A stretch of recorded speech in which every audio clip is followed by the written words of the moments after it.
We've talked about the FBI. We've talked about DOJ. They're targeting of conservatives, targeting of parents, targeting of pro-lifers. Here's the best one. Your bank now is decided to enter the fray of targeting conservatives. Logan is with me. That's right. And there was obviously news that came out. This happened a few times. We've heard these stories. But there's news that came out yesterday that PNC Bank had essentially zeroed out the accounts of Donald Trump Jr. A bank would close down an account, not because they were concerned about the activity that was going on in the bank, in the account. That happens all the time with their, drug money, money laundering. That happens all the time. But it's incredible that you would have a bank close down accounts. And we've heard of this before. Close down account because they don't like what the person's political views are or their religious views are. But when you got an FBI that's targeting individuals, why would we be surprised that a bank would do the same thing? I'm not sure what the instance was, if there even was a specific instance. I don't think they know that got them there. That got to this point with Donald Trump Jr. They just said they were no longer wanting to be in the business with him.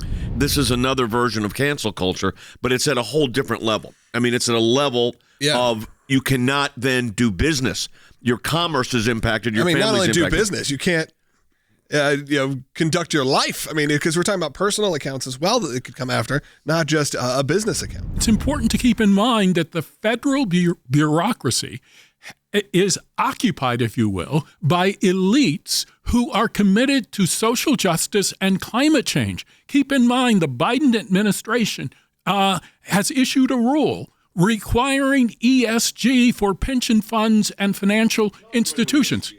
The ESG is environmental social governance.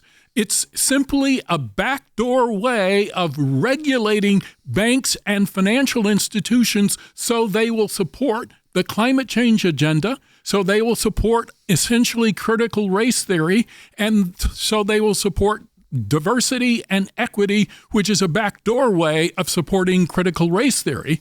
And keep in mind the Community Reinvestment Act is also occupied by these elites, and it can affect institutions that are insured by the FDIC. And so it's very, very important to keep in mind that we need alternatives, but more than that, we need courage. One of the problems that we have is that banks are deciding to be woke, and they're trying to say, we don't like what you're doing. If we don't believe in your political bent, then we will debank you and we will cancel you. Now, look, this is a very real thing for anyone who's working in the Second Amendment industry. Ammunition, guns, they get debanked all of the time. And I think it's high time that Congress haul these people in front of them and ask them some tough questions, some tough legal questions about political persecution, about not being able to have freedom of thought in America, because when you exercise your right to do something legally or to say something that might be controversial from what the Washington types want, to all of a sudden find yourself without a bank. That's un-American. That's scary.